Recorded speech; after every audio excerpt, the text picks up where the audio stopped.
आगामी चुनावों को देखते हुए चुनाव आयोग के द्वारा राज्यव्यापी मतदाता सूची के विशेष संक्षिप्त पुनरीक्षण अभियान में एक चौंकाने वाला खुलासा हुआ है।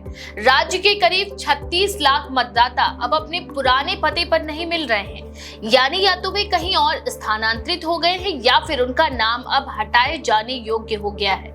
वहीं दूसरी ओर आयोग ने यह भी बताया है कि करीब 90% पात्र मतदाताओं के फॉर्म प्राप्त हो चुके हैं, जो प्रक्रिया की सफलता का संकेत देता है। लेकिन इस पूरी कवायद ने मतदाता डेटा में भारी खामियों और जनसंख्या प्रवासन की गहराई को भी उजागर कर दिया है। भारत निर्वाचन आयोग हर वर्ष की तरह इस बार भी विशेष संक्षिप्त पुनरीक्षण स्पेशल समरी रिवीजन SSR अभियान चला रहा है, जो कि मतदाता सूची को अद्यतन करने का एक नियमित व सटीक उपाय होता है। SSR का मुख्य उद्देश्य 18 वर्ष या उससे अधिक आयु के नए मतदाताओं को जोड़ना, मृतकों, स्थानांतरित या दोहराए गए नामों को हटाना और पहले से मौजूद प्रविष्टियों को अपडेट करना होता है। बिहार में ये अभियान नवंबर 2024 से 2025 तक चला और इसके अंतर्गत राज्य के सभी जिलों में बूथ लेवल ऑफिसर्स यानी BLO द्वारा डोर टू डोर सत्यापन किया गया। इस प्रक्रिया में फॉर्म 6 यानी कि नया नाम जोड़ने के लिए, फॉर्म 7 नाम हटाने के लिए, फॉर्म 8 नाम का पता या अन्य जानकारी सुधारने के लिए और फॉर्म 6A NRI मतदाताओं के लिए प्रमुख रूप से उपयोग में लिए गए। इसमें चौंकाने वाला आंकड़ा 36 लाख मतदाता अनट्रेसेबल है। दरअसल चुनाव आयोग के एक वरिष्ठ अधिकारी ने बताया कि जब BLO ने मतदाताओं के पते पर जाकर जांच की तो लगभग 36 लाख मतदाता अपने पते पर नहीं पाए गए। इसका मतलब है कि ये लोग या तो कहीं और स्थानांतरित हो गए या उनका नाम फर्जी, डुप्लीकेट या मृतक सूची में आता है। आयोग के मुताबिक इनमें से अधिकतर नामों को हटाने की सिफारिश की गई है, लेकिन अंतिम निर्णय तब लिया जाएगा जब फॉर्म 7 की समीक्षा पूरी हो जाएगी। ये आंकड़ा राज्य के कुल मतदाताओं का लगभग 4% है, जो एक बड़े पैमाने पर प्रवास, शहरीकरण और पलायन को दर्शाता है। अधिकारियों का ये मानना है कि रोजगार, शिक्षा और सामाजिक कारणों से बड़ी संख्या में लोग एक जगह से दूसरी जगह स्थानांतरित हो रहे हैं, जिससे स्थायी पते पर मतदाताओं का मिलना मुश्किल हो गया है। जहां एक और 36 लाख लोगों के ना मिलने की चिंता है, वहीं दूसरी ओर आयोग को ये संतोषजनक बात भी मिली कि 90% से अधिक पात्र नागरिकों के फॉर्म आयोग को प्राप्त हो चुके हैं। इनमें से नए मतदाताओं के लिए फॉर्म 6 21 लाख, नाम हटाने के लिए फॉर्म 7 18 लाख से ऊपर, डाटा सुधारने के लिए फॉर्म 8 42 लाख से ऊपर और NRI के लिए फॉर्म 6A जो कि 10,000 से ज्यादा है।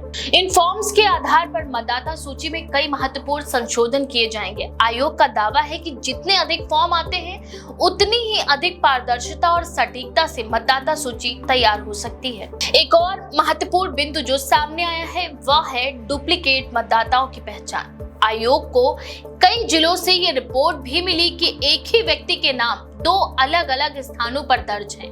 ये न केवल वोटिंग प्रक्रिया की निष्पक्षता पर सवाल खड़े करता है, बल्कि मतदान के दिन 2 बार वोट डालने की संभावना को भी जन्म दे रहा है। इसके समाधान के लिए आयोग ने अब voter helpline app, voter portal और NVSP पोर्टल के माध्यम से नागरिकों को स्वयं अपने नाम की स्थिति जांचने और सुधार करने का अवसर भी दिया गया है।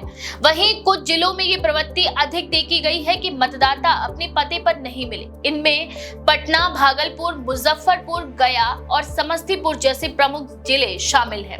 इन जगहों पर BLO ने विशेष रूप से ये पाया कि पिछले 3 वर्षों में वहां की जनसंख्या संरचना में बड़ा बदलाव आया है।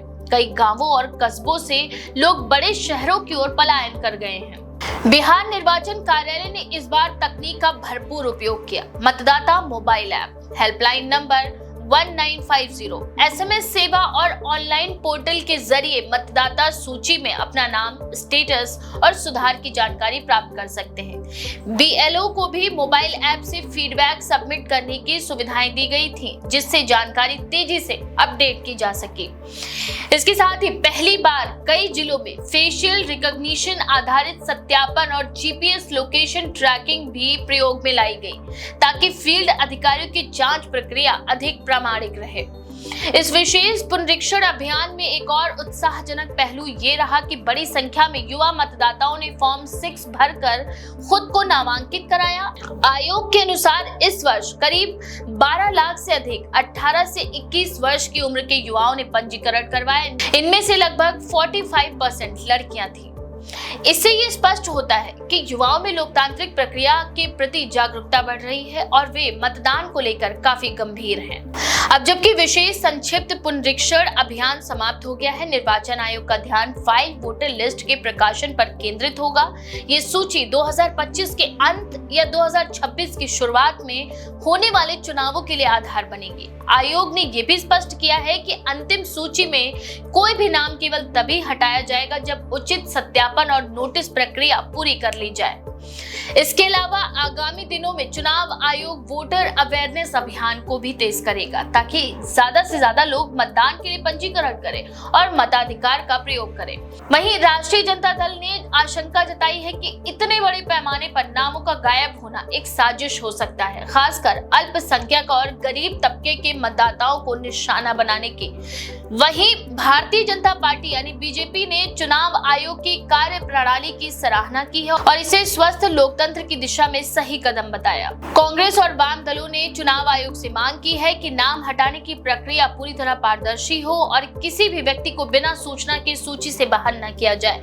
बिहार में मतदाता सूची का ये विशेष संशोधन अभियान कई मायनों में ऐतिहासिक रहा, जहां एक ओर इससे मतदान प्रणाली को अधिक पारदर्शी बनाने की दिशा में मजबूत कदम उठे, वहीं ये भी उजागर हुआ कि राज्य में जनसंख्या का प्रवास और वोटर लिस्ट में विसंगतियां एक गंभीर मुद्दा बन चुकी हैं।